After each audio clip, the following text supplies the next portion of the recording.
मौला अली मस्जिद में जा रहे हैं नमाज के लिए। जैसे पहला कदम रखा, अंदर दाखिल होने वाले एक यहूदी ने रोक दिया, मौला एक सवाल करना।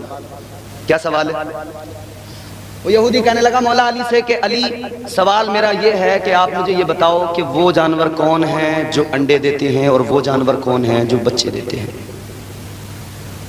यहूदी ये चाहता था कि मैं जब सवाल करूंगा तो मौला अली मस्जिद में नमाज के लिए जा रहे हैं, मैं सवाल करूंगा, अली रुकेंगे, सवाल का जवाब देंगे। अगर सवाल का जवाब नहीं दिया, कहने लगे अगर ये कहेंगे कि मैं नमाज के बाद सवाल का जवाब दूंगा तो फिर मैं कह दूंगा अली ने फौरन जवाब नहीं दिया, अली को इतना इल्म नहीं है। और अली रुक गए, सवाल का जवाब देने लगे तो थोड़ा टाइम तो लगेगा गिनने में कि कौन से अंडे देने वाले हैं, कौन से बच्चे देने वाले हैं, तो फिर अली की नमाज छूट जाएगी।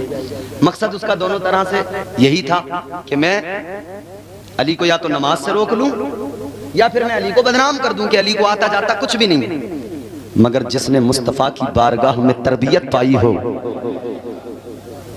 और यही नहीं, जिसने आंख ही नबी की आगोश में खोली हो, जिसने आंख ही, हाँ, मक्के में एक मेला लगा हुआ था, तमाम कबीले जमा थे आसपास के, सब मेले में मगन थे। एक औरत थी फकत जो काबे का तवाफ कर रही थी। औरत को तकलीफ शुरू हुई, दर्द ज़ह शुरू हुआ। कौन थी वो मौला अली की माँ हजरत फातिमा बिनते असद थी। जब दर्द ज़ह शुरू हुआ, परेशान हुई, हाथ उठाए, मौला मेरी आबरू की हिफाजत फरमा ले। अल्लाह सब मेले में है, मैं तेरे घर में हूँ, मौला मैं तेरे घर में तेरे घर का तवाफ कर रही हूँ। अल्लाह इज्जत बचाना तेरा काम है, इज्जत की हिफाजत करना तेरा काम है। जैसे दुआ मांगी ना, दुआ अल्लाह ने कबूल फरमाई। काबे की दीवार फटी, आवाज आई अंदर चली आ, आवाज आई अंदर आ जाओ, अंदर आ जाओ। मौला अली की वालिदा अंदर गई। पैदाइश किसकी हुई? मौला अली की। काबे के अंदर पैदा होने वाली शख्सियत को मौला अली कहते हैं। वो शख्सियत जो पैदा भी मस्जिद में हुआ, क्योंकि ये काबा जो है ये भी तो मस्जिद हराम है ना, तो जो पैदा काबे में हो, जिसकी शहादत मस्जिद में हो, उसे वलियों का इमाम कहते हैं। और जब मुस्तफ़ा को खबर मिली कि चचा के यहाँ बेटा पैदा हुआ है, अली पैदा तो हुए काबे में, मगर कमाल की बात ये थी आंखें नहीं खोली थी, मुंह नहीं खोला था, न कुछ देखा था न कुछ मुंह के अंदर गया था। सुन रहे हैं आप? आपको समझ में आ रहा है? मौला अली ने ना आंखें खोली थी ना मुंह खोला था। अगर मौला अली आंखें खोलते तो क्या दिखाई देता? काबा दिखाई देता, मगर आंखें नहीं खोली। ए लोगों गौर करो, ताजदारे विलायत, शहनशाह विलायत, खैबर शिकन, फातह खैबर हजरत मौला अली रदी अल्लाह ताला अन्हु काबे के अंदर पैदा हुए, मगर आंखें नहीं खोली अली ने। अल्लाह अकबर कबीरा। इधर मेरे आका के कानों में खबर आई, और ये खबर तो सारे मक्के में फैल गई, बिल्कुल इसी तरह फैल गई जैसे जंगल में आग फैल जाती है कि अली पैदा हुआ है, अबू तालिब के घर में बेटा पैदा हुआ है। और सब खबर फैली तो ये भी खबर थी कि कमाल की बात यह है, काबे में पैदा हुआ है, उसने अपनी आंखों को नहीं खोला, उसने अपने लबों को नहीं खोला है। हमारे तुम्हारे यहाँ बच्चे पैदा हो, अगर बच्चा मुंह नहीं खोले तो हम परेशान हो जाते हैं। बच्चा पैदा होते ही अगर रोया, बच्चा रोया तो सब हंसने लगते हैं। बोलो, बच्चा अगर पैदा होकर रोने लगा तो माँ भी हंसने लगी, बाप भी हंसने लगा, भाई बहने, ताऊ, चचा, रिश्तेदार सब हंसने लगते हैं। और अगर नहीं रोता तो थप्पड़ मार के रुलाते हैं। बोलो, इसको चिमटी ले लेके नोच नोच के पकड़ पकड़ के खींचते हैं, रुलाते हैं, किसी तरह से रो तो जाए। जैसे रोएगा सब हंसने लगेंगे। बच्चा रोता है तो सब हंसने लगते हैं, और अगर बच्चा नहीं रोता तो माँ भी रोने लगती है, बाप भी रोने लगता है, रिश्तेदार भी रोने लगते हैं। मगर कुर्बान जाओ अली की अजमत पर, अली पैदा हुए रोए नहीं, अली पैदा हुए लब नहीं खोले, अली पैदा हुए आंखें नहीं खोली। अल्लाह अकबर। खबर फैल गई। इधर मेरे आका को खबर मिली, मुस्तफ़ा भी काशाने नबूवत से निकल पड़े। मेरे आका भी चले के चलो भाई को देख कर आते हैं, चलो चचा के बेटे को देख के आते हैं। मेरे आका ने पहला कदम जैसे ही निकाला, मुस्तफ़ा जैसे पहुंचे अपने चचा के घर के अंदर, मेरे आका ने कदम रखा दरवाजे के अंदर। जैसे मेरे मुस्तफ़ा ने पहला कदम रखा, सामने मौला अली है, इधर नबी ने पहला कदम रखा है, उधर अली ने फौरन अपनी आंखों को खोल दिया। ताजदारे मदीना ने पहला कदम रखा, अली ने अपनी आंखों को खोल दिया। मुस्तफा आगे गए, करीब गए, अली ने आंखें तो खोल दी। सबसे पहली नजर मुस्तफा के चेहरे पे पड़ गई। सबसे पहले जमाल मुस्तफा का देखा, सबसे पहले रुखे अनवर मुस्तफा का देखा। तारीख ने सवाल किया, अली काबे में पैदा हुए, आंख खोलते तो अल्लाह का घर नजर आता, तुमने काबा नहीं देखा। अली ने जवाब दे दिया और दुनिया को बता दिया, अली की तमन्ना ये थी, अली की सबसे पहली नजर अगर पड़ेगी तो अली की नजर मुस्तफा के जमाल पे पड़ेगी, रुखे मुस्तफा पे पड़ेगी, उस चेहरे पे पड़ेगी जिसके रुखसारों को कुरान ने बद्दुआ कहा, उस चेहरे पे नजर पड़ेगी जिस चेहरे वाले की आंखों को कुरान ने माज़ागल बसर कहा, उस पर नजर पड़ेगी, उस अल्लाह के हबीब पे नजर पड़ेगी जिसके सीने को अलम नशरह लका सदरक कहा गया। मौला अली ने आंखों को खोल दिया, दीदार पहले सबसे पहले मुस्तफा का हुआ। मेरे आका आगे बढ़े, अली के करीब आए तो भाई को देखा, प्यार आने लगा। मौला अली को जब देखा ना हुजूर ने तो प्यार आया, मोहब्बत। यकीनन जब आप जाते हो कहीं किसी अपने रिश्तेदार को, अपने भतीजे को, अपने बेटे को जब देखते हो तो प्यार आता है ना। हुजूर को भी प्यार आया, हुजूर ने यूं मौला अली की गोद में ले लिया, आगोश में। आगोश मुस्तफा की, आगोश में कौन है? मौला अली। मौला अली को यूं मेरे आका ने आगोश में लिया, गोद में लिया, देख रहे हैं, चेहरे पे नजर डाल रहे हैं, मोहब्बत बड़ी है। सरकार ने थोड़ा करीब कर लिया, सरकार ने थोड़ा, बैठ जाओ बेटा, बैठ जाओ, बैठ जाओ आराम से। यूं सरकार के हाथों में मौला अली, हुजूर को प्यार आया, मोहब्बत बड़ी, आका ने थोड़ा करीब कर लिया, और प्यार बढ़ा, और थोड़ा करीब कर लिया, और मोहब्बत बड़ी, और थोड़ा करीब कर लिया। इतना करीब किया, इतना करीब किया कि मुस्तफा ने अपने लबों को अली के लबों से लगा दिया, अली के लबों से लगा दिया। मुस्तफा के लब अली के लब से लगे। जैसे ही मुस्तफा के लब अली के लबों से लगे ना, अली ने फौरन अपना मुंह खोल दिया। अली ने मुंह खोला तो मुस्तफा ने अली के मुंह के अंदर अपनी जबान दाखिल फरमा दी, और जैसे जबान मुस्तफा, जबान नबुव्वत मौला अली के मुंह के अंदर आई तो अली ने फौरन चूसना शुरू कर दिया। तारीख ने पूछा, अली पैदा होने के बाद तुमने माँ का दूध नहीं पिया, मुंह नहीं खोला, अब क्या हुआ? नबी के लब लबों से लगे, फौरन मुंह भी खोल दिया, जबान आई तो चूसना भी शुरू कर दिया। तो अली की मोहब्बत ने जवाब दिया, है दुनिया वालों, तारीख को अली ने बता दिया कि अली के दिल की तमन्ना ये थी, अली के दिल की आरज़ू ये थी, अली के हल्क से सबसे पहले अगर कुछ उतरेगा तो वो मुस्तफा का लुआबे दहन उतरेगा। अली के हल्क में सबसे पहले कुछ जाएगा तो वो नबी का लुआबे दहन, लुआबे दहन मुस्तफ़ा का होगा अगर अली के हल्क में सबसे पहले जाएगा। ये मौला अली हैं। मौला अली को ज़बान मुस्तफ़ा की अली के हल्क में पहुंची, अली ने उसको चूसा है। अली से किसी ने सवाल किया, अली तुमको इतना इल्म कहाँ से मिला?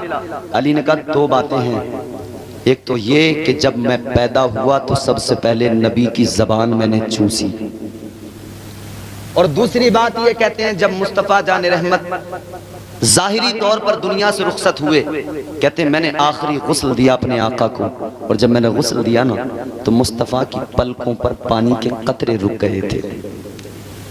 ताजदारे मदीना वालिए गौनैन सल्लल्लाहु ताला अलैहि वसल्लम की पलकों पर पानी के कतरे ठहरे हुए थे, रुके हुए थे। अली कहते हैं जब मैंने उन पानी के कतरों को देखा तो मैंने साफ नहीं किया, हटाया नहीं। अली कहते हैं मैं करीब गया, मैंने उन पानी के कतरों को चूस लिया, मैंने उन पानी के कतरों को पी लिया। अली कहते हैं एक तो वो था कि लुआबे दहन मुस्तफ़ा का हल्क में उतरा था, एक दिन ये था कि मुस्तफ़ा के पलकों पे लगा हुआ पानी मैंने चूस लिया। ये दो अमल मेरी जिंदगी के ऐसे कि अल्लाह ताला ने मुझे बेपनाह इल्म अता फरमा दिया और इल्म शहर का दरवाजा बना दिया, इल्म के शहर का दरवाजा मुझे बना दिया। ऐ लोगों गौर तो करो, जरा सोचो तो सही, वो मुस्तफ़ा जिनके पलकों पे पानी के कतरे हो, जिसमें मुस्तफ़ा से पानी लग जाए, अली उसको पी ले, अली को इल्म इतना मिल जाए कि मुस्तफ़ा कहते हैं ना मदीनतुल इल्मी वालिकुन बाबुहा। तो जब पानी का ये आलम है, उस पानी का जो नबी के जिस्म से लग जाए तो फिर गौर करो तुम्हारे मेरे नबी का आलम क्या होगा, फिर मुस्तफ़ा का मकाम क्या होगा। मौला अली मस्जिद में जा रहे हैं नमाज के लिए, जैसे पहला कदम रखा अंदर दाखिल होने वाले एक यहूदी ने रोक लिया, मौला एक सवाल करना। क्या सवाल है? वो यहूदी कहने लगा मौला अली से कि अली, सवाल मेरा ये है कि आप मुझे ये बताओ कि वो जानवर कौन हैं जो अंडे देते हैं और वो जानवर कौन हैं जो बच्चे देते हैं। यहूदी ये चाहता था कि मैं जब सवाल करूंगा तो मौला अली मस्जिद में नमाज के लिए जा रहे हैं, मैं सवाल करूंगा, अली रुकेंगे, सवाल का जवाब देंगे। अगर सवाल का जवाब नहीं दिया, कहने लगे अगर ये कहेंगे कि मैं नमाज के बाद सवाल का जवाब दूंगा, तो फिर मैं कह दूंगा अली ने फौरन जवाब नहीं दिया, अली को इतना इल्म नहीं है। और अली रुक गए, सवाल का जवाब देने लगे, तो थोड़ा टाइम तो लगेगा गिनने में कि कौन से अंडे देने वाले हैं, कौन से बच्चे देने वाले हैं, तो फिर अली की नमाज छूट जाएगी। मकसद उसका दोनों तरह से यही था कि मैं अली को या तो नमाज से रोक लूं या फिर मैं अली को बदनाम कर दूं कि अली को आता जाता कुछ भी नहीं। मगर जिसने मुस्तफा की बारगाह में तरबियत पाई हो तो वो मौला इल्म इतना। मगर यहूदी सोच रहा था कि आप फंस जाएंगे, मौला अली जवाब नहीं दे पाएंगे। सवाल कर दिया, अली ये बताओ कितने जानवर ऐसे हैं जो अंडे देते हैं और वो कौन से जानवर हैं जो बच्चे देते हैं। यही तो थी हमारी बात। मौला अली मस्जिद के अंदर दाखिल हो रहे थे, एक कदम अंदर रख दिया था, एक बाहर था। इसने सवाल किया, ये सोच रहा था या तो नमाज से रुक जाएंगे या जवाब दिए बगैर चले जाएंगे, कहेंगे वापस आके जवाब दूंगा। दोनों सूरतों में समझ रहा था मैं ही जीत जाऊंगा। मगर मौला अली तो मौला अली ठहरे ना, ताजदारे विलायत सुल्तानुल विलायत मौला अली मुश्किल कुशा हैदर कर्रार। आपने जैसे ही उसका सवाल सुना, मौला अली ने इरशाद फरमाया, ओ सवाल करने वाले सुन ले, मैं तुझे जवाब दे रहा हूँ। अली ने फौरन जवाब दिया। अली ने फरमाया, जिनके कान अंदर होते हैं वो अंडे दिया करते हैं, जिन जानवरों के कान बाहर होते हैं वो बच्चे दिया करते हैं। तू इधर बैठ के गिनती करना शुरू कर, मैं अभी नमाज पढ़ के आता हूँ। ये तो सोच रहा था या तो इनको नमाज से रोकूंगा, मगर अली ने कहा अब तू गिनती करेगा। ये सोच रहा था अली गिनती करेंगे बैठ के, मैं कह दूंगा नमाज छूट जाएगी गिनती में। अली ने कहा तू गिनती कर, मैं भी आया नमाज पढ़। मौला अली नमाज पढ़ के आया तो देखा गिनती कर। ऐ लोगो, ये मौला अली की शान है, ये ताजदारे विलायत का मकाम है, ये मौला अली का मकाम है। तो मौला अली की मोहर लगती है तब कोई वली बना करता है, मौला अली मोहर लगाते हैं तब किसी को विलायत मिला करती है। मौला अली को अगर कोई छोड़ दे तो वली नहीं बन सकता है। विलायत के तमाम सिलसिले मौला अली पे जाकर रुकते हैं। मेरे अजीजों, अब जरा मौला अली की जिंदगी भी देख लो। मौला अली के फजाइल तो सुन लिए, मौला अली की जिंदगी पे भी नजर डाल लो। मौला अली वो है जो रातों को मुसल्ला बिछाकर अल्लाह की बारगाह में इबादत किया करते हैं, अल्लाह की बारगाह में सजदे किया करते हैं। मौला अली वो है जो भूख को बर्दाश्त करते हैं मगर नबी की शरीयत पे अमल करते हैं। फाकों में जिंदगी भले गुजर जाए मगर सजदों का एहतमाम करते हैं। मौला अली वो है जो हर वक्त अल्लाह से तौबा किया करते हैं। मौला अली वो है जिनके दिल में अल्लाह का खौफ है और अल्लाह के खौफ की सबब आंसू बहाते हैं। मौला अली रातों को इबादत करे और अली अली करने वाला अपने आप को वली कहता हो और बिल्कुल इबादत से दूर हो, तौबा ना करता हो, वो कैसे वली हो सकता है? बोलो, हो सकता है कभी वली? नहीं हो सकता। जो ऐसे वैसे आए ना, जो मांगते तो हो मुर्गे की टांग और तौबा एक वक्त ना करते हो, इबादत के करीब ना हो, समझ लेना वली कुछ भी हो सकता है, वली नहीं। अच्छा, अल्लाह ने रात जो बनाई किस लिए बनाई? आराम के लिए ना। अरे बोलो यार, रात आराम के लिए, मगर आप सोच रहे हो कि मौलाना हमें तो आराम मिल ही नहीं रहा। 2 बज के भी वो आगे पहुंच गया। हाँ देखो, 3:15 हो गए। सोच रहे होगे कि आराम के लिए रात बनाई है अल्लाह ने, हमें तो आराम ही नहीं मिला आज की रात में। रात सुकून के लिए, रात सुकून के लिए, रात आराम के लिए। मगर सुनो, रात अल्लाह ने बनाई है सुकून के लिए, रात अल्लाह ने बनाई है आराम के लिए। मगर गौर करो मेरे अजीजों, ये अपना अपना मामला है। किसी को बिस्तर पे सो के आराम मिलता है, किसी को नबी का जिक्र करके आराम मिलता है, किसी को रात में सोकर सुकून मिलता है, किसी को सजदे में सर रख कर अल्लाह की बारगाह में आंसू बहाने में सुकून मिलता है। सुकून के लिए है, जिसे जैसे सुकून मिलता है वो वैसे सुकून हासिल कर रहा है। मगर जिसे इश्क हो, जिसे इश्क हकीकी की लज्जतें मिल जाएं, अल्लाह से मोहब्बत हो, रसूल अल्लाह से मोहब्बत हो, उसकी कैफियत क्या होती है? हजरत बायज़ीद बुस्तामी रहमतुल्लाह अलैह, एक बड़े वली का नाम बता रहा हूं मैं तुम्हें। हजरत बायजीद बुस्तामी रहमतुल्लाह अलैह, आप बाजार गए, एक गुलाम खरीद के लाए। गुलाम खरीद के घर पे लेके आए, आपने गुलाम से कहा तेरा नाम क्या है? गुलाम ने कहा हुजूर गुलामों के क्या नाम क्या पहचान, मगर फिर भी आप पूछ रहे हैं तो मेरा नाम असलम है। क्या नाम है? मैं आपसे इसलिए कहलवाता हूं कि आप बेदार भी रहे, वरना नींद आ जाती है तो मामला बड़ा खराब हो जाता है। कहता कुछ है बंदा और समझ में कुछ आता। मिसाल के तौर पे मैं कहूं कि दिल्ली में एक कुतुब मीनार है, तो नींद जिसे आ रही है वो समझ बैठे कि दिल्ली में एक कुत्ता बीमार है, तो बड़ा मसला हो जाता है। तो नींद काम खराब कर देती है। आखिरी बातें अर्ज कर रहा हूं, जरा तवज्जो से सुन लो और दिल लगा के बोलो सुभान अल्लाह। हजरत बायजीद बुस्तामी रहमतुल्लाह अलैह गुलाम खरीद के लाए। आपने गुलाम से फरमाया एक ड्यूटी है, एक ही काम करना है। गुलाम कहने लगा हुजूर काम क्या है? आपने फरमाया जब मैं सुबह को फजर की नमाज पढ़ूंगा तो तुझे फजर से पहले मुझे वुजू कराना है। का और कोई काम नहीं होता। गुलाम तो खुश, का भाई मजे की कटेगी, यहाँ तो एक ही काम। अच्छा आप किसी मजदूर को पकड़ के लाए घर में काम कराने के लिए, और आप उससे कहेंगे भाई तेरा काम कुछ नहीं है, बस तू एक वक्त मुझे वजू करा दे। या आपका घर बन रहा हो, आप उससे कहते तेरा काम कुछ नहीं है, दिन में सिर्फ एक ईंट उठा के ऊपर पहुंचा दे। वो कहेगा भाई वाह क्या कहना। अच्छा वो वाला तो मामला यहाँ अभी बंद है ना। चलो खैर, अल्लाह से दुआ करो है मेरे मौला खुलवा दे धोला। याद रखना मेरे अजीजों, अगर कोई आपके यहाँ पर मजदूर काम करने आए, काम ना करे, आप उसको रखते नहीं हो, नौकरी देते नहीं हो, तनख्वाह देते नहीं हो। मगर गुलाम जो खरीदा हजरत बायजीद बुस्तामी ने, आपने फरमाया एक ही ड्यूटी है, एक ही काम है। कहने लगा हुजूर काम क्या है? आपने फरमाया बस मुझे फजर में वुजू कराना है। इसने कहा मौज आएगी, बड़ा मजा आएगा, जिंदगी आराम में कटेगी, एक वक्त वुजू कराना है, बात खत्म है, पूरे दिन फ्री। अल्लाह अकबर कबीरा। अब ये रात को इसने क्या किया कि हजरत के हुजरे के बाहर बिस्तर लगा दिया। इसने सोचा कि टाइम से उठना है, वक्त पे उठूंगा, हजरत के हुजरे के बाहर बिस्तर लगाऊंगा तो वक्त पे उठ के बस फौरन फजर में वुजू करा दूंगा। कहीं ऐसा ना हो इधर उधर सो गया तो उठ के आ ना पाया। इसने कहा यही सो जाओ, हुजरे के बिल्कुल दरवाजे पे। इसने अपना बिस्तर लगा दिया, उधर अल्लाह वाले का दरवाजा बंद था। ये इधर अपने बिस्तर पे लेटा, मगर इसे रात में आवाजें आने लगी, अल्लाह अल्लाह अल्लाह अल्लाह अल्लाह अल्लाह की सदाएं अल्लाह वाले के हुजरे से निकल रही है। सारी रात अल्लाह अल्लाह का जिक्र होता रहा, सारी रात अल्लाह की सदाएं आती रही। गुलाम समझ गया अल्लाह वाले ने सारी रात आराम नहीं किया, बल्कि सारी रात अल्लाह अल्लाह में गुजार दी है। ये वलियों पे भौंकने वाले सारी रात बिस्तरों पे पड़े सोए रहते हैं, फिर वलियों पे भौंका करते हैं। अरे वलियों का मकाम तो ये है कि ये सारी सारी रात जाग कर अल्लाह अल्लाह करते रहे, जिंदगियां अल्लाह अल्लाह में गुजार दी। अल्लाह ने भी ये शान अता फरमाई, ऐ मेरे वलियों सुनो, तुमने मुझे राजी किया, अब मैं कायनात को तुम्हारे दर पे ला के खड़ा कर दूंगा। यूं ही नहीं आते लोग, इनकी मोहब्बत यूं ही नहीं दिल में आ जाती। अल्लाह डालता है।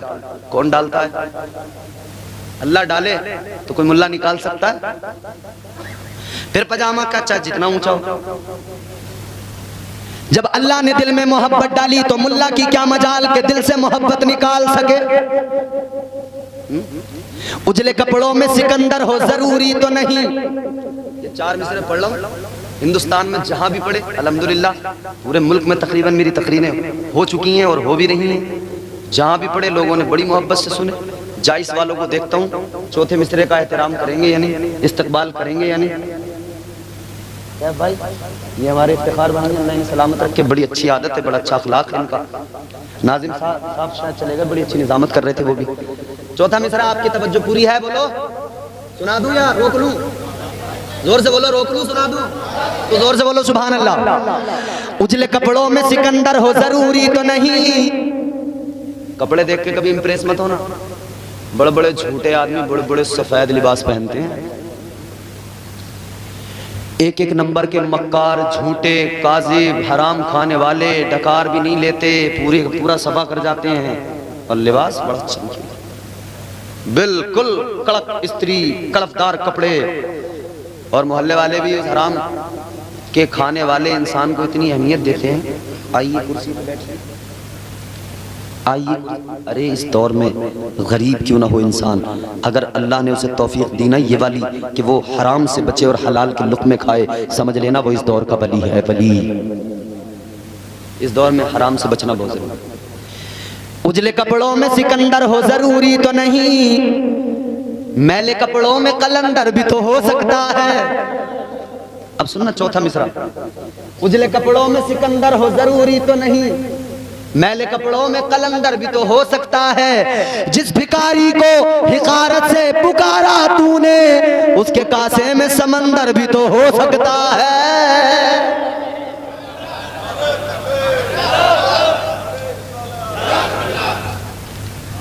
और ये दुनिया ने देखा, तारीख ने देखा, एक ही प्याला था, मगर प्याला किसका था?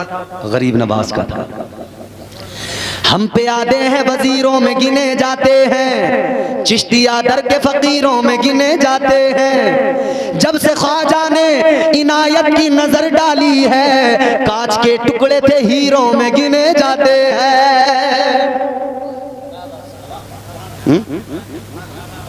कांच के टुकड़े थे हीरों में गिने जाते हैं। सारी रात अल्लाह अल्लाह की सदाएं हुजरे से आती रही। फजर का वक्त हुआ, गुलाम ने पानी लिया, वुजू कराने के लिए आ गया। अल्लाह वाले ने वुजू किया, जब वुजू कर लिया, नमाज का वक्त है, वुजू कर लिया। अल्लाह वाले ने अपने गुलाम से कहा कि ये बता तेरा नाम क्या है? वो कहने लगा हुजूर मेरा नाम असलम है। दिन गुजर गया, दूसरी रात आ गई, इसने भी हुजरे के बाहर बिस्तर लगा लिया।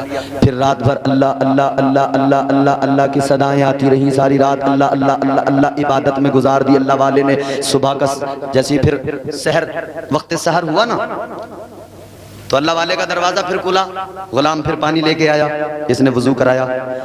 हजरत बायज़ीद बुस्तामी रहमतुल्लाह अलैह ने वुजू किया और फिर कहने लगे कि तेरा नाम क्या है? कहने लगा हुजूर मेरा नाम असलम है। इसने सोचा यार कल तो मैंने नाम बताया था, जिस दिन लाए परसों उस दिन भी नाम बताया था, आज फिर नाम पूछ रहे हैं। मगर सोचा कोई बात नहीं, नया नया अभी आया हूँ, ज्यादा दिन भर तो मैं हजरत के साथ, ऐसा तो है नहीं बार बार मेरा नाम लेके मुझे बुला रहे। एक वक्त फजर में वुजू करा तो हो सकता है जहन से अभी जहन में पूरी तरह से महफूज नहीं हुआ है नाम। मैंने कहा कोई बात नहीं। दूसरा दिन आया, दूसरे दिन भी इसने वुजू कराया। अगले दिन जब वुजू कराया फिर हजरत ने फरमाया ये बता तेरा नाम क्या है? कहने लगा हुजूर मेरा नाम असलम है। अब दिन बढ़ते गए, दिन गुजरते गए और रोजाना वुजू करने के बाद में हजरत बायज़ीद बुस्तामी फरमाते तेरा नाम क्या है? वो रोज कह देता हुजूर मेरा नाम असलम है। 2-4 दिन की बात नहीं, 10-20 दिन की बात नहीं, 2-4 महीनों की बात नहीं, 40 साल तक यही होता रहा। अब वो वुजू कराता रहा और 40 साल तक हर दिन हजरत बायज़ीद बुस्तामी ने उससे यही कहा तेरा नाम क्या है? और 40 साल तक वो हजरत को अपना नाम बताता रहा। 40 साल तक रोज हजरत पूछे तेरा नाम क्या है? रोज उसने कहा यार समझ में नहीं आता, आज मैं मालूम ही करूं हजरत से। कहने लगा हुजूर 40 साल गुजर गए, मेरा नाम आपको आज तक भी याद नहीं हुआ, रोज मालूम करते हैं, रोज मेरा नाम मालूम करते हैं। 40 साल हो गए, 40 साल से वुजू कराता हूँ, आप रोज मेरा नाम मालूम करते हैं, लेकिन आज तक आपको मेरा नाम ही याद नहीं हुआ। इतना सुना ना तो अल्लाह वाले की आंखों में आंसू आ गए, रोने लगे। अल्लाह वाले ने रो के फरमाया ऐ मेरे गुलाम मेरा कसूर नहीं है, मुझे मुआफ कर दे। 40 साल तो हो गए मगर तेरा नाम मुझे याद नहीं। इसकी वजह यह है तेरा नाम ही क्या है? मैंने अल्लाह की मोहब्बत में सारी दुनिया को भुला दिया है। तेरा नाम क्या है? मुझे तो दुनिया का भी होश नहीं रहता है, मुझे कुछ याद नहीं रहता है, मुझे याद रहता है तो मेरा खुदा याद रहता है, मुझे याद रहता है तो मेरा परवरदिगार याद रहता है। वलियों का मकाम यह है कि रात रात भर जाग के सिर्फ अल्लाह को याद रखते हैं, इश्क़ हकीकी उन्हें मिल जाता है। वो इश्क़ मजाजी से बेखबर, दुनिया से बेखबर, रानाइयाँ रंगीनियाँ दुनिया की एक तरफ, उनकी नज़रों में सिर्फ और सिर्फ रब के जलवे हुआ करते हैं, उनकी निगाहों में मुस्तफ़ा के जलवे हुआ करते हैं। है मेरी सुन्नी कौम के नौजवानों बुजुर्गों, आज इस रात में अल्लाह वाले के आस्थाने पे आए हो ना, तो बस इस जलसे का, इस जैसे हजारों जलसों का एक ही मकसद है कि कौम में सुधार आए, कौम बेहतर बने, मुआशरा बेहतर बने। वरना अगर यूं ही जिंदगी गुजरती रही तो फिर तो वो गुजर ही रही है ना गुनाहों में। गुनाहों में तो गुजर ही रही है ना, बोलो भाई, गुनाहों में ही गुजर रही है ना। क्या है हमारे पास बख्शिश के लिए अमाल? कुछ भी तो नहीं ना। याद रखना, अगर कल क़यामत के दिन अल्लाह ने अमाल की बुनियाद पर, अदल की बुनियाद पर बख्शिश की, तो अमाल तो हमारे ऐसे नहीं है। हाँ, भरोसा तो बस इस बात पर है, फख्र तो इस बात पर है कि हम उम्मती मुस्तफ़ा के हैं, हम नाम लेवा मदीने वाले के हैं, हमें आका की ज़ात पर फख्र है। अमाल पे भरोसा नहीं है, हमें मदीने के सुल्तान पे भरोसा है। मगर अमाल तो बेहतर करने पड़ेंगे ना। जिससे मोहब्बत करते हो ना, उसी मुस्तफ़ा ने फरमा दिया नमाज मेरी आंखों की ठंडक है। उसी आका ने फरमा दिया शराब हराम है। आज हमारे मुआशरे में एक खास बात अर्ज करके गुफ्तगू खत्म कर रहा हूँ। आज हमारे मुआशरे के अंदर एक खराबी ऐसी है जो बहुत तेजी से बढ़ती जा रही है। एक खराबी ऐसी है जो बहुत तेजी से बढ़ती जा रही है। वो क्या है जानते हो? नशा। नए नए बच्चे, छोटे छोटे बच्चे नशा कर रहे हैं। छोटे छोटे बच्चे, कोई गांजा ले रहा है, कोई स्मेक ले रहा है, कोई शराब पी रहा है, कोई बियर पी रहा है। शहरों में जाते काम करने, माँ बाप भेजते हैं कि हमारा बच्चा जाएगा, कुछ कमाएगा, हमारा सहारा बनेगा, लेकिन बच्चा शहर में जाके शराबी बन गया। बच्चा शहर में जाके नशा करने लगा।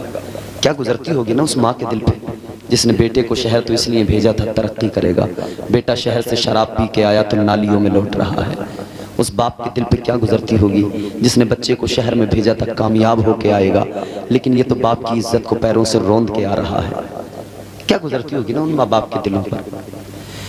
औलाद माँ बाप की आंखों की ठंडक हुआ करती है, मगर उन माँ बाप से पूछो उनके सीने को कैसी ठंडक, उनके कलेजे को कौन सी ठंडक, जिनकी औलाद ही ऐसी बन जाए, शराबी बन जाए, जिनकी औलाद शराब पी के बाप को मारे, जिनकी औलाद शराब पी के माँ को गालियां दे। उन माँ बाप से पूछो, वो तो यही कहते हैं अगर पैदा ना होता तब बेहतर था। लेकिन मेरे अजीजों सुनो सुनो, शराबें छोड़ दो, नशा छोड़ दो, मुआशरे के अंदर ये खराबी इतनी ज्यादा बढ़ गई जिसने हमारे मुआशरे को बर्बाद कर दिया।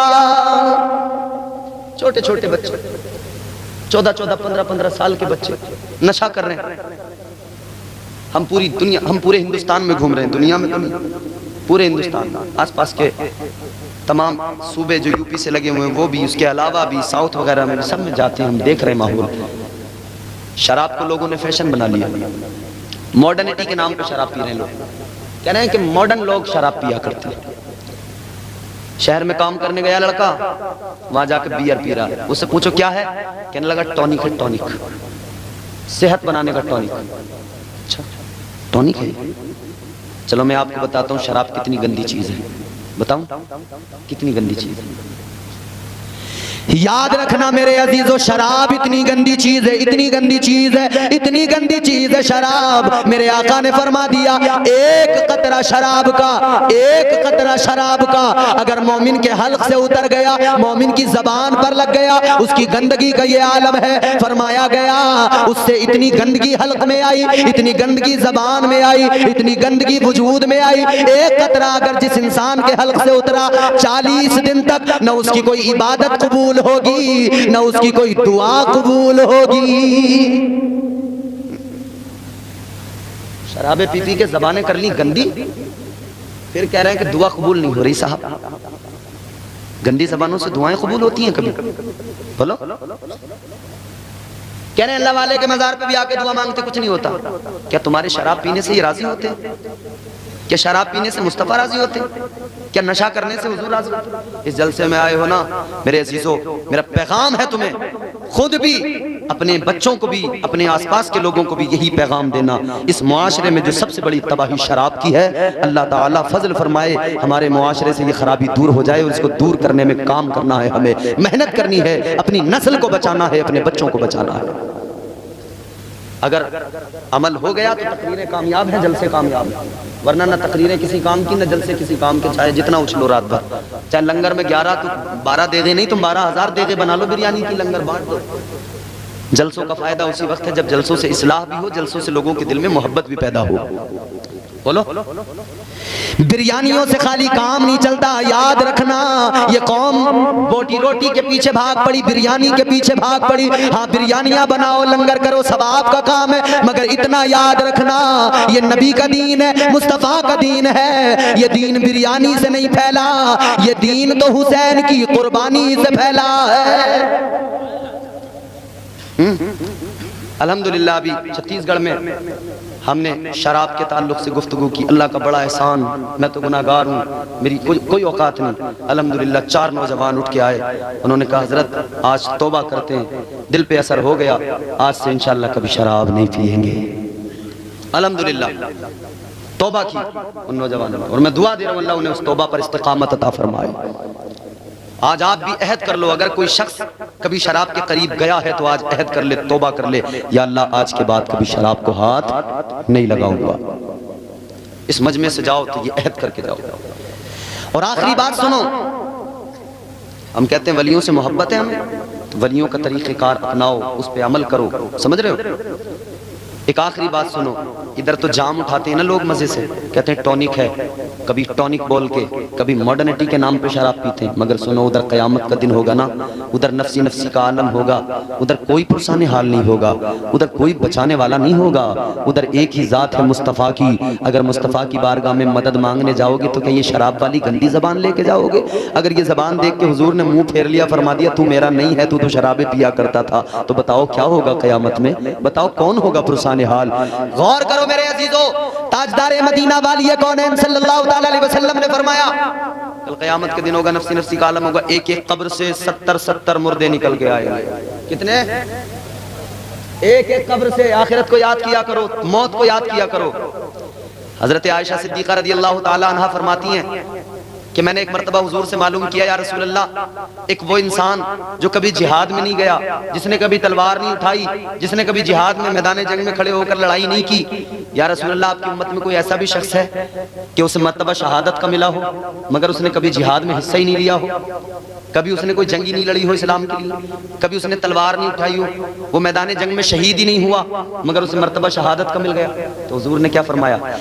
ताजदार मदीना वाली कौनैन ने फरमाया, आयशा हाँ मेरी उम्मत में ऐसे भी लोग मौजूद हैं जिन्होंने मैदान जिहाद में जाकर सर नहीं कटवाया, अल्लाह की राह में गर्दन नहीं कटवाई, मगर मर्तबा उन्हें शहादत का मिलता है। हजरत आयशा उम्मुल मोमिनीन कहती है, या रसूल अल्लाह कौन है वो लोग? मेरे आका ने फरमाया, वो इंसान वो है जो दिन में रोजाना, जो हर दिन 3 मर्तबा अपनी मौत को याद करता है। हर दिन अपनी मौत को जो शख्स याद करता है उसे मर्तबा अल्लाह शहादत का अता फरमाता है। मौत को याद करके इंसान के दिल में डर आता है। एक कब्र से 70 मुर्दे निकल के आ रहे होंगे, हुजूर ने फरमाया बरहना होंगे, कोई लिबास जिस्म पर नंगे, एक एक कब्र से 70। हजरत आयशा अर्ज़ करती है, या रसूल अल्लाह वहाँ नंगे सब अपनी अपनी कब्रों से बरहना आएंगे, हुजूर एक दूसरे से हया नहीं आएगी, शर्म नहीं आएगी? हुजूर ने फरमाया फुर्सत किसे होगी देखने की एक दूसरे को? वहाँ तो सब इस फिक्र में लगे होंगे कि आज काम बन जाए, आज हमें परवाने जन्नत मिल जाए, बख्शिश हो जाए। कैसा मंजर होगा कि पास में एक बरहना इंसान खड़ा है, खुद भी बरहना है, मगर एक दूसरे को देखने की फुर्सत नहीं है किसी को। आज कहते हैं ना बड़े बिजी हैं, हम बहुत बिजी हैं। कितने बिजी हो? क़यामत के दिन का देखना कि कितने बिजी हो जाओगे, वहां पे पता लगेगा बिजी किसे कहते हैं। ऐ मेरे अजीजों, 70 लोग अपनी अपनी कब्र से निकल कर आएंगे, लेकिन जब मैदान महशर को देखेंगे गर्मी बला की गर्मी होगी। ये जो सूरज आज बुलंदियों पे नजर आता है, ये सूरज सवाने से पर होगा। और एक बात और सुन लो, ये लाइट लग रही है सामने, ये लाइटें लग रही हैं, ये माइक लग रहा है, ये माइक का सामने वाला हिस्सा है, ये पीछे की साइड है। मैं इधर से बोलूं तो आवाज कैसी जाएगी? इधर की तरफ से नहीं जाएगी ना, बहुत कम। और इधर से बोल रहा हूं तो बराबर जा रही है। अच्छा, लाइट का फोकस इधर किया गया है तो इधर रोशनी ज्यादा आ रही है ना, पीछे कम जा रही है। तो जो फ्रंट साइड है उसका इफेक्ट ज्यादा होता है, बैक साइड पे इफेक्ट कम हो जाता है। ये जो सूरज तुम्हें आसमान पे नजर आता है ना, ये इसका सामने वाला हिस्सा नहीं है, फ्रंट साइड नहीं है, ये इसकी बैक साइड है इस तरफ। जब पीछे का हिस्सा सूरज का इतनी गर्मी कर देता है कि इंसान बर्दाश्त नहीं कर पाता, तो सोचो मेरे भाई, जब ये सामने के हिस्से से आकर अपनी गर्मी और तपिश लोगों पर डालेगा तो उस वक्त में मैदान महशर में क्या बन पड़ेगी। और वो भी इतने करीब में होगा सवाने से। सब लोग परेशान होंगे, भाग रहे होंगे, क्या करें क्या करें क्या करें क्या करें। तो कहेंगे कि भाई हजरत आदम को ढूंढो। कई हजारों साल तो वहशत में गुजर जाएंगे, दहशत इतनी होगी, डर इतना होगा। फिर कहेंगे हजरत आदम को ढूंढो, वो तमाम उम्मतों के तमाम इंसानों के बाप में कुछ मदद करेंगे। तो हजरत आदम यूं ही नहीं मिल जाएंगे। मैं जाइस में आके भोला भाई को तलाश करने लगूं, इसरार भाई को तलाश करने लगूं, तो जाइस में आके पूछूंगा, मालूम करूंगा, नया आदमी अगर हूँ, आज तो खैर मिल गया मैं इनसे, मिला नहीं होता तो यूं ही ढूंढता फिरता ना गलियों में, इधर उधर, किधर है, कहाँ मिलेंगे, कहाँ मिलेंगे, बहुत मालूम करना पड़ता ना। एक छोटे से शहर जाइस में, एक छोटे से इस आपकी बस्ती में एक आदमी को ढूंढने में कई घंटे लग जाएं, तो जहां तमाम अव्वलीन व आखिरीन जमा हो जाएं मैदान महशर में, वहां सोचो तो सही हजरत आदम को ढूंढने में टाइम कितना लगेगा। बता दूं कितना टाइम लगेगा। हजरत इमाम फखरुद्दीन राजी रहमतुल्लाह अलैह आपने नकल किया, आप फरमाते हैं जब उम्मतें तलाश करेंगी हजरत आदम को, 1 साल नहीं, 2 साल नहीं, 3, 4, 5, 10 साल नहीं, आप फरमाते हैं 500 साल लग जाएंगे। 500 साल के बाद में हजरत आदम से मुलाकात होगी। 500 साल, 500 ईयर्स। फिर जब हजरत आदम मिले तो सारी उम्मतें जाके कहेंगी हुजूर करम फरमाइए, करम फरमाइए, बचा लीजिए आज। हजरत आदम फरमाएंगे अना लहा। हजरत आदम फरमाएंगे इज़हबू इला गैरी, मैं इस काम के लिए किसी और के पास। हजरत शीस के पास, हजरत मूसा के पास, हजरत यहया के पास, ज़करिया के पास, इब्राहीम और इस्माईल, तमाम अंबिया के पास उम्मतें जाएंगी, कोई भी काम नहीं आएगा। काम कौन आएगा? काम आएगा तो मदीने का सुल्तान काम आएगा। सुनते हैं कि महशर में सिर्फ उनकी रसाई है, सुनते हैं कि महशर में सिर्फ उनकी रसाई है। घर उनकी रसाई है, लो जब तो बनाई है। सबने सफ़े महशर में ललकार दिया हमको, सबने सफ़े महशर में ललकार दिया हमको। ऐ बेकसों के आका अब तेरी दुहाई है। मगर सुनो, जब शराबी को जहन्नम में फेंक दिया जाएगा ना, जब शराबी को जहन्नम में डाल दिया जाएगा, तो पहले तो शराबी को जहन्नम के निचले तबके में डाला जाएगा। अब सुनो, जहन्नम में डाल दिया गया, जहन्नम की तपिश, जहन्नम की गर्मी, जहन्नम की आग, काली आग, सियाह आग, बिल्कुल अंधेरा ही अंधेरा, तारीकी तारीकी, जहन्नम में पड़ा है, जल रहा है, अजाब झेल रहा है। कहेगा मुझे प्यास लगी है, पानी चाहिए, मुझे पानी चाहिए। जबान लटक रही होगी, प्यास इतनी ज्यादा लग रही होगी, वो पानी मांगेगा। अब उसके लिए क्या इंतजाम होगा? जो जहन्नमियों का खून और पीप गंदा जो बह रहा होगा ना, जहन्नम के फरिश्ते वो लेके आएंगे, कहेंगे तू दुनिया में शराब के जाम पीता था, ले जहन्नम में अल्लाह ने तेरे लिए इसका इंतजाम किया है, इसे पी। शराबें पीने वालों, कल जब जहन्नम में डाल दिया जाएगा तो जहन्नमियों का वो गंदा खून और पीप पीने को दिया जाएगा। मुझे बताओ, क्या उसे पीने के लिए तुम तैयार हो? बताओ मुझे, क्या बर्दाश्त करोगे तुम उसे? क्या जहन्नम के अजाब को झेल सकते हो? नहीं झेल सकते। इसीलिए आज ले उनकी पनाह, आज मदद मांग उनसे, कल न मानेंगे क़यामत। अल्लाह का कुरान कहता है तबारकल्लज़ी बियदिहिल मुल्कु व हुवा अला कुल्ली शैइन क़दीर।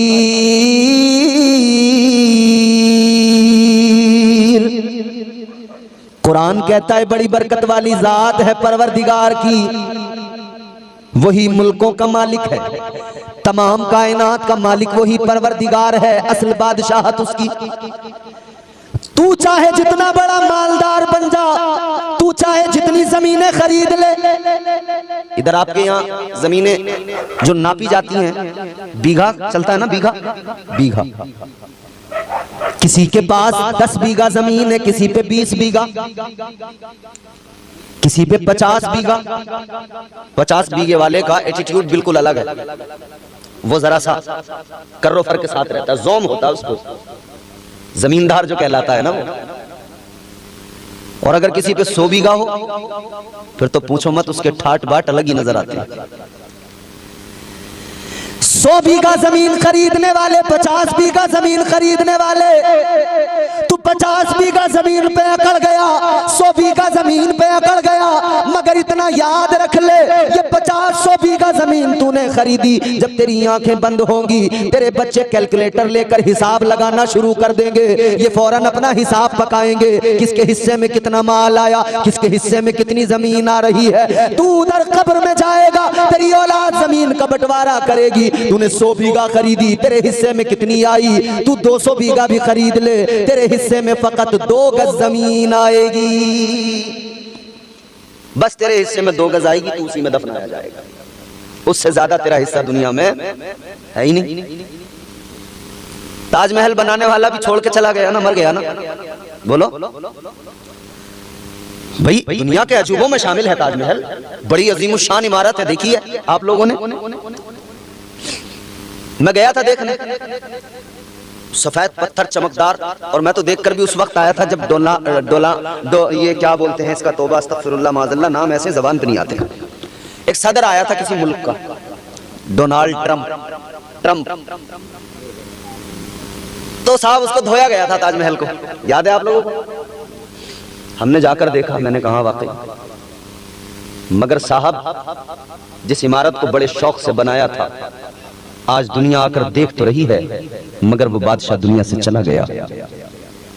उसके आगे बहुत बड़ा गार्डन है, मगर आज वो बादशाह मौजूद नहीं कि उस गार्डन में अपनी कुर्सी लगा के बैठ जाए।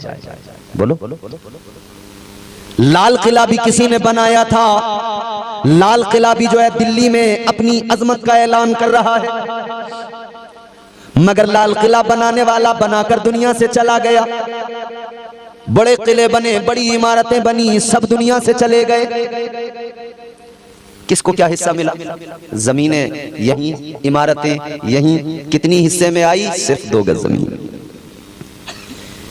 ओ इंसान याद रख, तू 2 गज जमीन तेरे हिस्से में आएगी। इतराता किस लिए है? उस रब की बारगाह में सर झुका ले जिसने सारी कायनात को पैदा किया है। तूने महल बनाया, तू इतराने लगा, तेरा महल जब देखा, तूने ईंटें लगाकर बनाया, मसाले से बनाया, सरिया लगाकर बनाया, तू अपने इस महल पे इतराने लगा, मगर अल्लाह ताला ने जन्नत में महल बनाए। देख जरा, तेरा मिट्टी की ईंटों को पकाकर उन ईंटों से बनाया गया है, और अल्लाह ने जन्नत के महलात बनाए तो सोने और चांदी की ईंटों से बनाए हैं। तो फिर जब तुझे अल्लाह ने इतना नवाजा है और तू अल्लाह की अजमत को भी जानता है, तो बगावत करता क्यों है? किस लिए बागी हो जाता है? इंसान जानता है इज्जत जिल्लत का मालिक अल्लाह, मौत जिंदगी का मालिक कौन है? बोलो। अभी बंगाल में था मैं पिछले महीने में, मैं यूं ही जलसे में जैसे आपके सामने बैठ के तकरीर कर रहा हूं, तकरीर कर रहा था, सामने मजमे में एक शख्स तड़पने लगा, गिर गया, लोगों ने देखा, तबीयत बिगड़ गई और उस शख्स का इंतकाल हो गया। अल्लाह गरीब का रहमत फरमाए। इंतकाल हुआ, मगर मेरे अजीजों आज इस महफिल में बैठे हो, ये जुमला गौर से सुन लो, वो जलसे में भी मर गया, उसे कहीं ना कहीं और भी मरना ही था।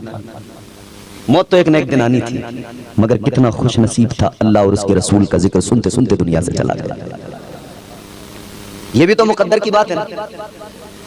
तो अपने रब से डरा करो और अल्लाह की बारगाह में यही दुआ किया करो, या अल्लाह जब हमें मौत आए तो ऐसे हाल में ना आए कि हम जुआ खेलते हो, शराब पीते हो, झूठ बोलते हो, जिना करते हो, बदकारी में मुब्तला हो।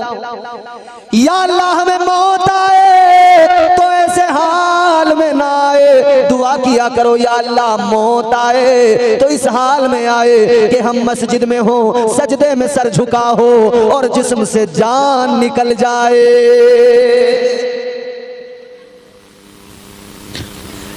और दीवाने फिर दुआ भी करते हैं अल्लाह से, क्या कहते हैं?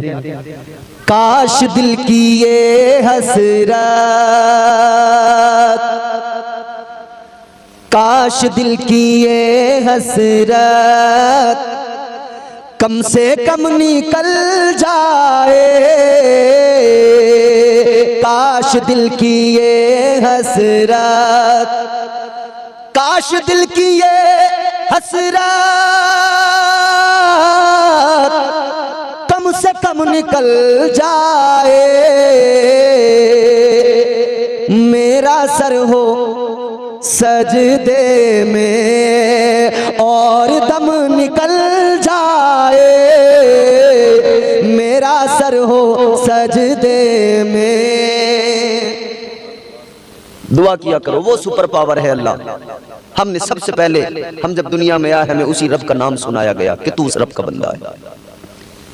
फिर कहा गया अशहदु अल्ला इलाहा इल्लल्लाह, अशहदु अल्ला इलाहा इल्लल्लाह, गवाही। आज तुझे गवाही सुनाने वाला सुना रहा है। जब तू बोलना शुरू करे तो तू सबसे पहले यही कहना, मैं गवाही देता हूं अल्लाह के सिवा कोई माबूद। तू भी गवाह बन जाना, गवाही देना। फिर उसको अब तीसरा कलमा जो सुनाया गया वो क्या है? अशहदु अन्ना मुहम्मदर रसूलुल्लाह। तीसरा कलमा उसको जब कान में उसके आवाज पहुंची, उसको सिखाया गया, बताया गया, तो समझा दिया गया कि याद रखना अल्लाह अल्लाह किए जाने से अल्लाह ना मिले, अल्लाह अल्लाह किए जाने से अल्लाह ना मिले। मुस्तफा है कि जो अल्लाह से मिला देते हैं। तू उम्मती मुस्तफ़ा का है, उम्मती रब के महबूब का है, तू उम्मती ताजदार मदीना का है, करीम नबी का उम्मती है, रहमत वाले नबी का उम्मती है। उस नबी का उम्मती है कि जिस नबी ने अपनों से भी प्यार किया, गैरों से भी प्यार किया, उस नबी का उम्मती है। जिस नबी की शान ये रात रात भर वो तेरे लिए रो रो के दुआएं करते रहे, 3-3 दिन तक मुसलसल उम्मत के लिए रोते रहे, सजदे में सर रख के आंसू बहाते रहे। तू उस नबी का उम्मती है। जरा अपने आप को भी पहचान ले, अपनी शान भी पहचान ले कि तू नबी का उम्मती है, और हुजूर की इज्जत को भी समझ ले, ताजदार मदीना के मकामों मर्तबे को भी जान ले, पहचान ले। और तू जब बड़ा हो बोलना शुरू करे तो यही बोलना जो आला हजरत ने बरेली से कहा, अल्लाह की सरताबा कदम शान है ये, इंसान ही इंसान वो इंसान है ये। कुरान तो ईमान बताता है इन्हें, ईमान ये कहता है मेरी जान है ये। आवाज बढ़ाओ, कम मत करो। ईमान ये कहता है मेरी जान है। इस्लाम ही तो है, पैदा होते ही ट्रेनिंग दी जा रही है, सबक दिया जा रहा है। क्या? एक रब के आगे सर झुकाना है और रब के महबूब से दिल लगाना है। अल्लाह अल्लाह भी करना है और मुस्तफ़ा जाने रहमत की अजमत को कबूल करके या रसूल अल्लाह के तराने भी गुनगुनाना है। अल्लाह अल्लाह भी करना है, नमाजें भी अदा करना है, सजदे भी करना है, और मुस्तफ़ा जाने रहमत के कसीदे भी गुनगुनाना है। आगे बढ़ो मेरे अजीजों। अब ये बच्चा जूं जूं थोड़ा थोड़ा बड़ा होता है, मुस्तफ़ा जाने रहमत ताजदार मदीना वाली कायनात ने एक मिजाज दिया, फरमाया अब तुम्हारा बच्चा 6 दिन का हो जाए तो अकीका कर दो, ये सुन्नत है मुस्तफ़ा की। अगर 6 दिन में नहीं कर पाए तो जिंदगी में कर तो कभी भी सकते हो। और यहां तक है कि आप 50 साल के हो गए, आपका अकीका नहीं हुआ, अब भी हो सकता है। आप 40 साल के हैं, अकीका नहीं हुआ, अब भी हो सकता है। अकीके का मतलब कोई सेरेमनी नहीं है। अकीके का मतलब कोई ऐसा नहीं है कि मेहमानों को बुला के पार्टी रखना ही जरूरी है, पूरे गांव की दावत करना ही जरूरी है। अकीके का मतलब यह है, इस्लाम कहता है तू अकीके का जानवर ज़िबा कर, अल्लाह के नाम से ज़िबा करके, और फिर उसको खिला दे। अपने आसपास के लोगों को देख ले, तू सबसे पहले तो गरीबों को खिला, तेरी जान का सदका है। गरीबों को खिला दे, रिश्तेदारों को खिला दे, अपनों को खिला दे। तू इधर ये जानवर ज़िबा करके खिला। जरूरी नहीं है कि तू इसके लिए बहुत बड़ा कोई मेला लगाए, मगर हाँ जब आदमी खुश हो, अल्लाह ताला किसी को बेटा दे, किसी को बेटी दे, तो आदमी खुश होता है कि नहीं? बोलिए भाई, खुश होता है ना? बेटा दुनिया में आए खुशी होती है, और बेटे के आने पे तो इतनी खुशी होती है मियाँ, बाप भी खुश, माँ भी खुश, बहन भाई भी खुश, दादा दादी भी खुश, और इतने खुश कि पागल से हो जाते हैं। खुशी कभी कभी आदमी को पागल कर देती है। मैंने कहा पागल हो जाते हैं। आप कहेंगे कैसे? मैं बताऊंगा कि पागलपन हमने लोगों का देखा है। ये पागलपन ही तो होता है कि लोग खुशी में हिजड़े नचाते हैं। बेटा किसने दिया? किसी हिजड़े ने नहीं दिया, अल्लाह ने दिया। खुशी करना अगर तुझे जरूरी था तो ऐसी खुशी करता जैसी खुशी फखरुद्दीन साहब ने की, मोहम्मद अकरम ने की। अल्लाह ने बेटा दिया तो अल्लाह का जिक्र करना शुरू कर दिया। जिक्र खुदा की, जिक्र खुदा जिक्र मुस्तफ़ा की महफिल को सजा लिया।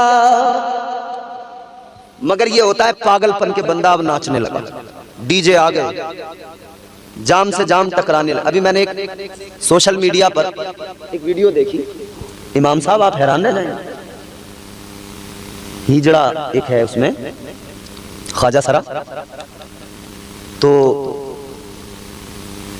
दादा इतना खुश हुआ पोते की विलादत पर, 100 गज का प्लॉट नाचने वालों का नाम। कितना?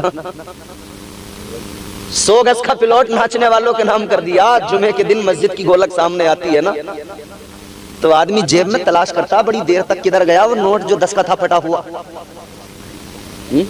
हाथ नहीं आ रहा वो नोट किधर गया।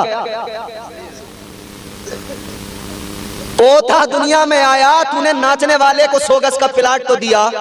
कितना अच्छा होता कि तू वो प्लाट किसी नाचने वाले को न देकर उतनी रकम से कुछ गरीबों की मदद कर देता, तेरा रब तुझसे राजी हो जाता। तू नाचने वालों पर खुश होता है, मगर याद रखना ये खेल तमाशे, ये नाच गाने इधर कर लो जितना करना है, मगर जब कब्र में जाओगे ना, फरिश्ते जब मारेंगे ना, फिर उधर फरिश्ते बहुत तबीयत से नचाएंगे, बहुत मारे जाओगे। आज ले उनसे पना, आज मदद मांग उनसे, आज ले उनकी पना, आज मदद मांग उनसे। कल न मानेंगे कयामत में अगर मान गया। वो आदमी जिसे पैदा होते ही ट्रेनिंग दी गई थी कि तुझे अपने रब को याद करना है, अब वो बड़ा हो गया है ना, अब उसको दाढ़ी मूंछ जो निकल आई है ना, अब उसके जिस्म में ताकत जो आ गई है ना, तो मगरूर सा हो गया है, अब रब से बगावत करने लगा है। मगर भूल गया है कि अल्लाह ताला परवरदिगार खालिक़े कायनात रस्सी ढीली करता है, मौका देता है, मौका देता है। कब आएगा लौट के, कब आएगा लौट के, कब आएगा पलट के।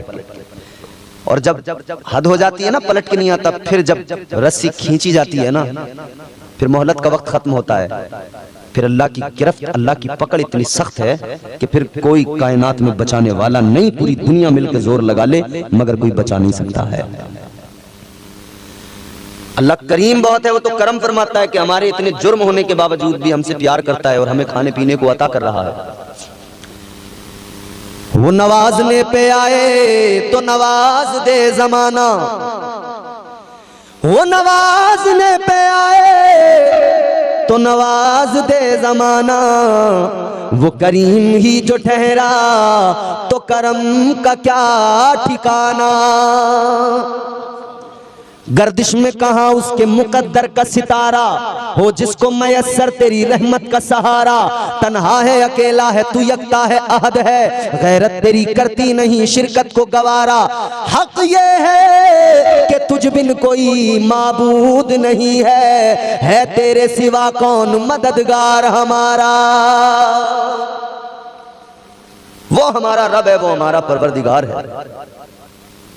तो अल्लाह ताला ने पैदा होते ही इस्लाम के निज़ाम के जरिए समझा दिया और मिजाज दे दिया कि तुझे बड़े होकर क्या करना है।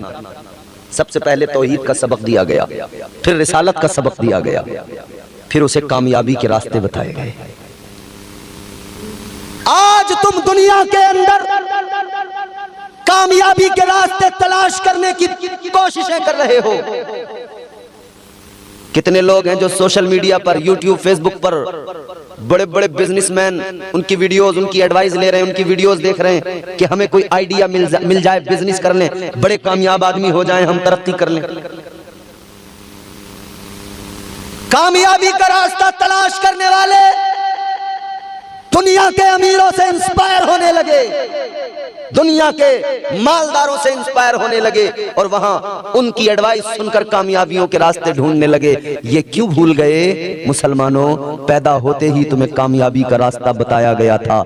तुम्हें कामयाबी का रास्ता बता दिया गया था कान में, हय्या अलस सलाह हय्या अलल फलाह, बता दिया गया था आओ नमाज की तरफ, आओ कामयाबी की तरफ, बता दिया गया था बड़े होकर कामयाबी की उम्मीद लेकर इधर उधर न जाना, नमाज के लिए जाना, अपने रब की बारगाह में सर झुकाना, सारे मसले हल होंगे, तुम तरक्की और तमाम तरक्कियों के जीने तय करोगे, बुलंदियों की मंजिलों पे पहुंच जाओगे, अल्लाह तुम्हें कामयाब फरमा देगा।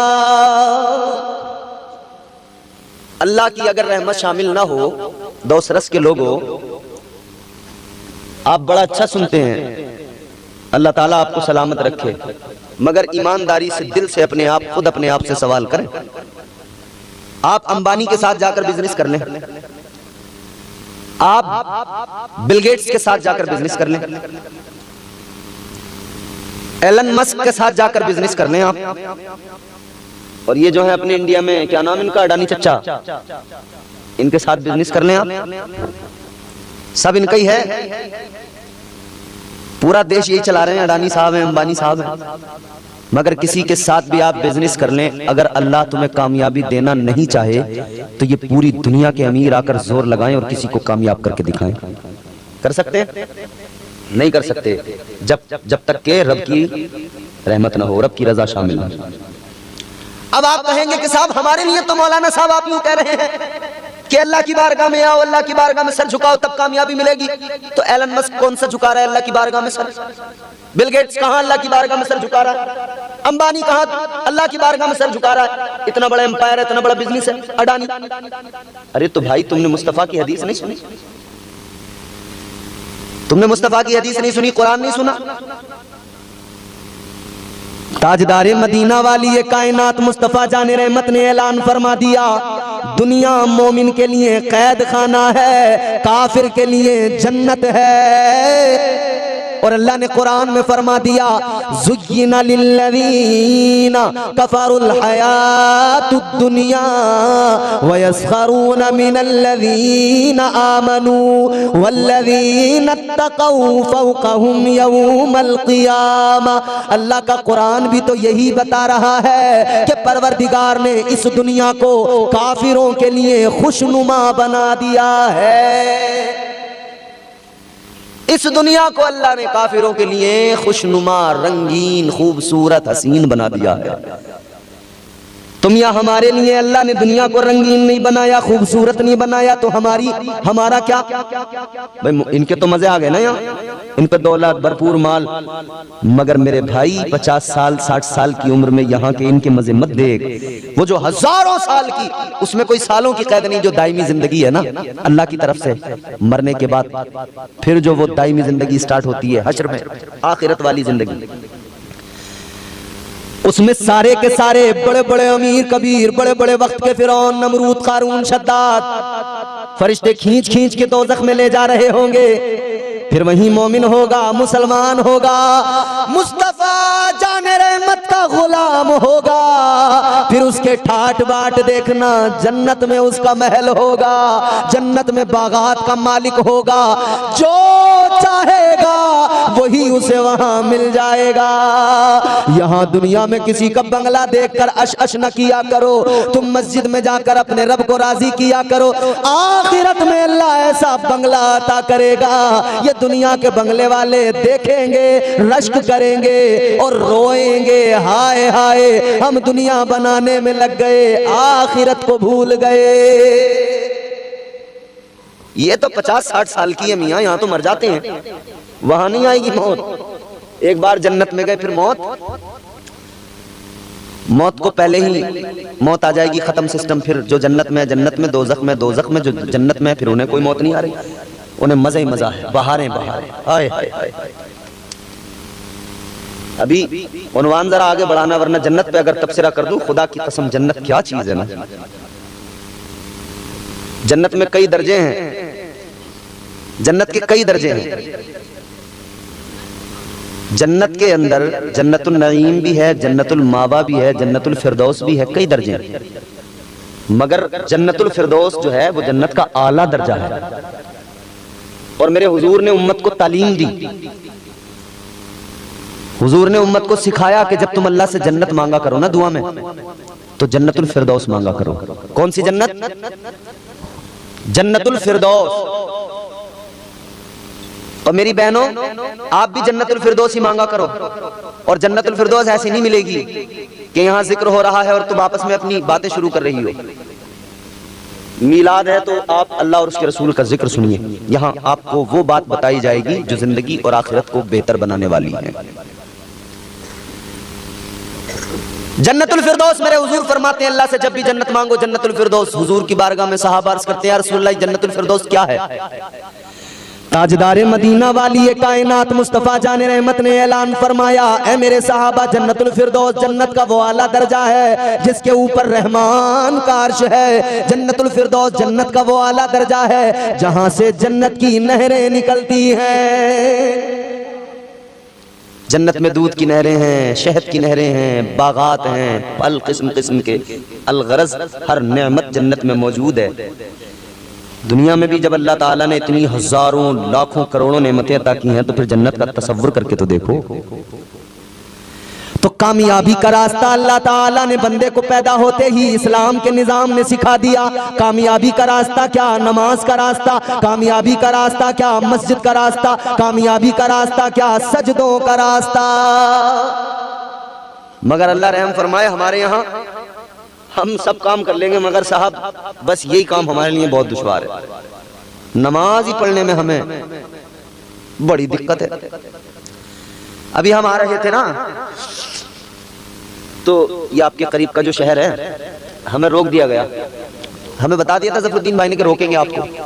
फिर हमने फ़ोन से इनकी बात कराई, इन्होंने बात करके कहा उनसे कुछ कि हमारे मेहमान हैं, तो उन्होंने फिर निकलने दिया। हम वहीं से निकल गया। आप मेरी बात समझ गए होंगे। आपके इतने करीब में 6 किलोमीटर आप सब देखते हैं कहां कहां से लोग आते हैं, क्या करते हैं, क्या करते हैं। मियां आप खुद समझदार हैं, समझ सकते हैं। हमारा मजहब सच्चा मजहब, सच्चा दीन, हम एक अल्लाह की इबादत करने वाले अगर अब भी ना समझें तो कब समझें कि लोग कहां कहां से आकर यहां पर आपके यहां देखो, फिर भी कोई मतलब नहीं, बेमतलब है। लेकिन कामयाबी का रास्ता हमें अल्लाह ने दिखा दिया। वो रास्ता कौन सा है?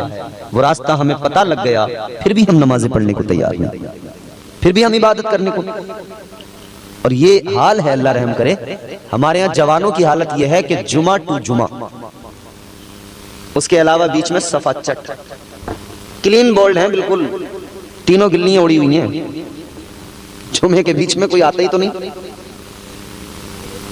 अब जुमा से जुमा तक जो बीच के दिन है ना, उनमें बेचारे हमारे बुजुर्ग हैं, वो अपने चले जाते हैं 4-6 नमाज पढ़ने।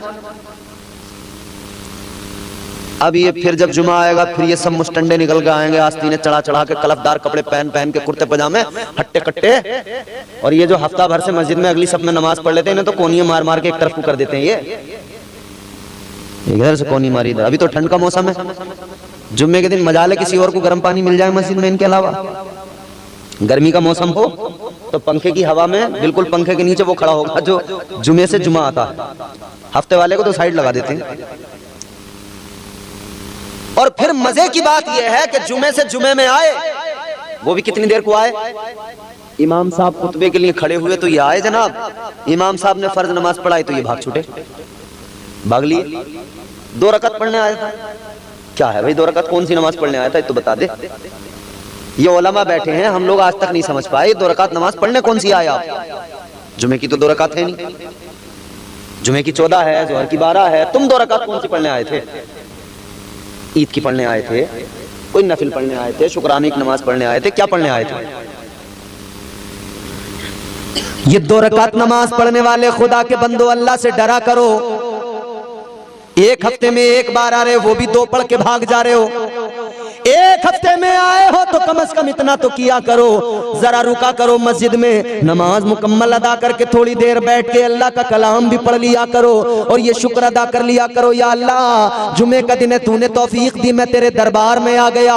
ऐ मौला, ऐ मेरे परवरदिगार, जिस तरह तूने मुझे जुमे में आने की तौफीक दी, इसी तरह मेरे मौला मुझे हर दिन 5 वक्त नमाजें अदा करने की तौफीक अता कर दे। दुआ भी कर लिया करें अल्लाह से। बंदा बस देखो, अल्लाह को मनाना बिल्कुल आसान, बिल्कुल सिंपल।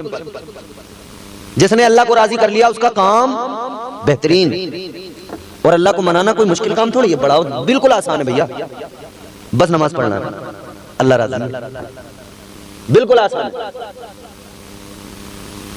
अपने रब को मनाओ, याद रखना।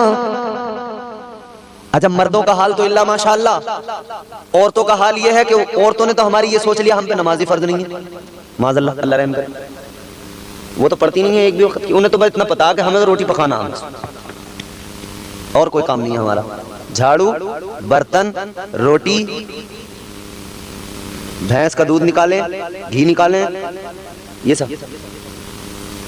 मेरी बहनों, मेरी माओ, अल्लाह कयामत में तुमसे ये नहीं पूछेगा तुमने रोटी पकाई थी या नहीं पकाई थी। अल्लाह ताला कयामत के दिन ये सवाल नहीं करेगा घर में झाड़ू लगाई थी या नहीं लगाई थी, बर्तन कौन से साबुन से साफ किए थे। मैदान में शर्म सवाल होगा तो ये होगा कि 5 वक्त की नमाज तुम पर फर्ज थी, बताओ तुमने नमाज क्यों नहीं पढ़ी, क्यों नहीं पढ़ी। मसला ये है, जब चच्चा नमाज नहीं पढ़ता तो बच्चा नमाज कैसे पढ़े, और जब चच्ची नमाज नहीं पढ़ती तो बच्ची नमाज कैसे पढ़े, है? क्या जमाना आ गया, संजीदगी खतरे में है, खुदनुमाई का चलन है, सादगी खतरे में है, सर छुपाती फिर रही है आबरू इस दौर में, या इलाही कर मदद, पाकीज़गी खतरे में है। जब से कम ज़र्फ़ों की आमद मैं कदे में हो गई, रो रहे हैं जाम मीना, मैं कशी खतरे में है। मैं जब तकरीर करने बैठा था मैंने टाइम नहीं देखा था, जहां खत्म करानी हो इशारा कर देना, वहीं खत्म कर दूंगा। अब गौर फरमाइए जरा, अल्लाह ताला ने 5 वक्त की नमाज फर्ज की है। हाँ मेरी माँ बहनों, अल्लाह पूछेगा कयामत के दिन तुमसे, तो क्या नमाज पढ़ी या नहीं, रोजे रखे या नहीं। हाँ मगर एक चीज और याद रखो, बड़ा इंपॉर्टेंट मैं आपको सवाल बता रहा हूं, अल्लाह ताला कयामत में ये भी पूछेगा कि तूने अपने शोहर को राजी किया था या। आजकल हालत ये हो गई हमारे घरों में, औरतें शेरनी बन गई, शेरनी। और आदमी घर में आ रहा तो वो ऐसे डरते डरते आ रहा कि भाई भूखी शेरनी बैठी होगी, पता नहीं कब हमला कर दे। आदमी डर रहे मियां, मियां बीवी का रिश्ता मोहब्बत का, प्यार का, और हालत ये है कि ये मर्द बाहर मर्द है, घर में औरत बना हुआ है। ये औरत घर में औरत है, बाहर तो औरत है लेकिन घर में मर्द बनी हुई है। मजाल है इसकी मर्जी के खिलाफ कहीं आदमी कदम निकाल दे। खानदान में शादी हो, अगर औरत कह दे कदम नहीं रखूंगी इसके घर और तुम्हें भी जाना नहीं है, तो जाएगा नहीं। 2 भाइयों में नाराजगी हो गई, वजह शेरनियों ने करवा दी नाराजगी। ये दोनों शेर तो गीदड़ बन गए, और शेरनियों ने खबरदार जो अगर उधर गए। हालत इनकी ऐसी हो गई, जी बेगम साहिबा नहीं जाएंगे। खुदा के लिए खुदा का खौफ करो, शोहरों पर जुल्म ज्यादती ना किया करो, बल्कि शोहरों से मोहब्बत के साथ सलूक करो। आज अपने शोहरों की जिंदगी को देख लो, ये घर का मर्द, ये शोहर सारी दुनिया में धक्के खाएगा मगर कमा के लाएगा, तुझे और तेरे बच्चों को खिलाएगा, तुझे अच्छा पहनाएगा, तेरा पेट भरेगा, खुद बाहर मुसाफिरत में, सफर में कहीं भी कमाने जाए, सूखी रोटियां खा के गुजारा कर लेगा मगर अपने बच्चों को अच्छे से अच्छा खिलाएगा, अपनी बीवी को अच्छा खिलाएगा, अच्छा पहनाएगा। एक मर्द की जिंदगी को समझा करो। अच्छा मैं उन मर्दों की भी फेवर में नहीं हूं, वो जो खूंखार किस्म के मर्द होते हैं, जो नमक अगर सब्जी में जरा सा तेज हो गया तो बीवी को पकड़ कर तड़ा तड़ा तड़ा तड़ा मुंह पे तमाचे लगा देते हैं। मैं उनकी सपोर्ट में भी बिल्कुल नहीं हूं। ऐसे भी हैं कुछ हमारे यहाँ बेवकूफ। अगर जरा सा देख लिया कि काम में कुछ गड़बड़, तड़ाता। अम्मा ने कह दिया, अम्मा ने, ए बेटा ये तेरी जो बहू है ना बड़ी बदज़बान है, हमसे तो बात नहीं करती ठीक से। मैंने कहा अच्छा अम्मा अभी रुक, अभी करता हूँ, इसकी तबीयत ठीक। जो गया इसने ठुकाई बिल्कुल तबीयत से, इसने जो 2-4 थप्पड़ मारे, 2-4 घूंसे मारे, अच्छी खासी बेचारी को कमजोर को लिटा दिया 2-4 घूंसों में इधर से उधर।